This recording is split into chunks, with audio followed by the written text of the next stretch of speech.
जून 2020 से नई गाइडलाइंस के साथ जो प्रावधान लागू हुए हैं, उसकी अवधि में एक ही कांड दर्ज हुआ है और 768 वाहनों को जब्त किया गया है। 24,30,800 की राशि फाइन के रूप में वसूल की गई है। गिरफ्तारी कोई नहीं है। तो अगर आप तब से लेकर जब से लॉकडाउन लागू हुआ था तब से अभी तक का कुमुलेटिव आंकड़ा देखें तो 2,261 कांड है, 2,442 व्यक्तियों की गिरफ्तारी हुई है, 86,113 वाहनों को जब्त किया गया और 20 करोड़ 67 लाख की राशि फाइन के रूप में वसूल की गई। मेरी तरफ से इतना है। कोरोना संक्रमण को लेकर जो वर्तमान स्थिति है उसके संबंध में लगातार समीक्षा माननीय मुख्यमंत्री के द्वारा की जा रही है। जो आज की समीक्षा में कुछ निर्देश दिए गए हैं उन माननीय मुख्यमंत्री के द्वारा वो मैं आपको बता देता हूँ। पहले तो अभी तक ग्रामीण क्षेत्रों में मास्क का वितरण सरकार की तरफ से किया जा रहा था और सोप का, तो आज निर्णय लिया गया है कि शहरी क्षेत्रों में भी जो ज़रूरतमंद लोग हैं, रिक्शा चालक हैं, ठेला वेंडर हैं, इस तरह के जो भी लोग हैं उनको भी मास्क का वितरण शहरी क्षेत्र में भी किया जाए और इसके संबंध में डिटेल्स हम लोग आपको शेयर कर देंगे। दूसरा कि जो राशन कार्ड विहीन परिवार हैं उनके लिए लगातार ये कहा जा रहा है और विभाग को भी निर्देश दिया जा रहा है कि उन्हें शीघ्र से शीघ्र राशन कार्ड दिया जाए और 1,000 रुपये की सहायता भी उनको दी जाए, जो भी सुयोग्य परिवार चिन्हित किए गए हैं ग्रामीण क्षेत्रों में जीविका के द्वारा और शहरी क्षेत्रों में NULM या नेशनल अर्बन लिवलीहुड मिशन के द्वारा। तो इसके लिए भी इंस्ट्रक्शन दिया गया है। दूसरा कि वैसे तो कोरोना को लेकर लगातार जागरूकता फैलाने का काम कर रहे हैं हम लोग, विभागों के स्तर से भी विज्ञापनों के द्वारा, रेडियो के माध्यम से, टीवी के माध्यम से, समाचार पत्रों में विज्ञापन के द्वारा ये कार्य किया जा रहा है। लेकिन अब चूंकि हम लोग अनलॉक 1 फेज़ में पहुँचे हैं जहाँ अधिकांश कार्यों की अनुमति दे दी गई है, तो अब लोगों को जागरूक रखना बहुत आवश्यक है और इस वजह से अब बहुत इंटेंसिफाइड तरीके से, बहुत ही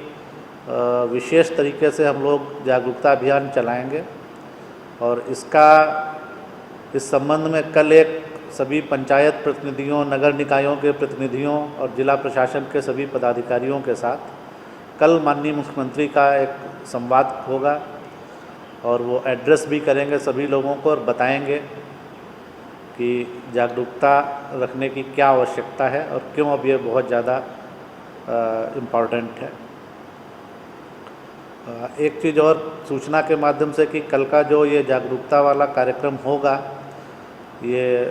टीवी चैनल्स पे न्यूज़ 18 और जी पे भी रहेगा, लाइव होगा, इसका प्रसारण देखा जा सकता है और इसके अलावा फेसबुक, यूट्यूब और ट्विटर पे भी इसको लाइव करेंगे हम लोग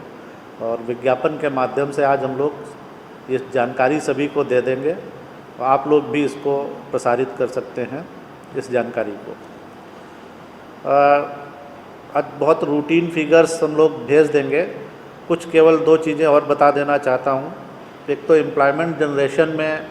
लगातार अनुश्रवण किया जा रहा है और लॉकडाउन पीरियड में अभी तक 4,37,736 योजनाओं में जो ली गई इस बीच में, उनमें अभी तक 4,46 लाख से अधिक मानव दिवसों का सृजन हुआ है और ट्रेन्स की संख्या अब लगभग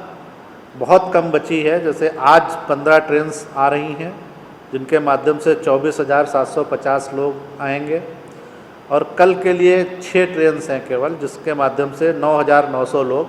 आएंगे। तो अब ये विशेष ट्रेन से जो आने का इशू था ये भी लगभग सभी लोग अब आ चुके हैं और जैसा मैंने पहले भी बताया था कि अब फिर 15 तारीख से हम लोग ब्लॉक क्वारंटाइन सेंटर 15 तारीख तक ही चलाएंगे। जहां तक माइग्रेंट्स का प्रश्न है,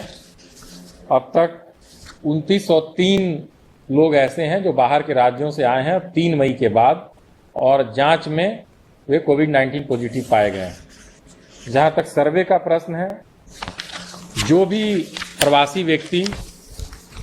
अपने घर में होम क्वारंटीन में रह रहे हैं, उनको वे होम क्वारंटीन का पालन कर रहे हैं अथवा नहीं, और उनमें सिम्टम्स कोई डेवलप हुआ है या नहीं, इसके लिए हम लोग लगातार 14 दिन तक उन सर्वे करके माध्यम से उनकी स्क्रीनिंग कर रहे हैं। और जो अब तक का इसमें आंकड़ा है वो है कि हम लोग 3,54,000 व्यक्तियों का सर्वेक्षण कर चुके हैं, जिनमें 109 व्यक्ति ऐसे मिले हैं जिन्हें बुखार, खांसी अथवा सांस लेने में तकलीफ की शिकायत है। जो भी व्यक्ति सिम्टोमेटिक प्राप्त हो रहे हैं, उनकी अनिवार्य जांच कराई जा रही है, चाहे वे सर्वे के दौरान पाए जाएं, चाहे वो क्वारंटीन सेंटर में पाए। बिहार के आधुनिक अस्पतालों में से एक NSMCH multi speciality 350 bedded hospital, अनुभवी डॉक्टर एवं ट्रेन्ड पैरामेडिकल स्टाफ, विश्व स्तरीय सुविधाओं के साथ अत्याधुनिक ऑपरेशन थिएटर, ICU, NICU, निशुल्क OPD परामर्श, 24 घंटे इमरजेंसी सर्विसेज और जटिल गर्भावस्था का इलाज। Netaji Subhash medical college and hospital, Amhara, Bihta, Patna.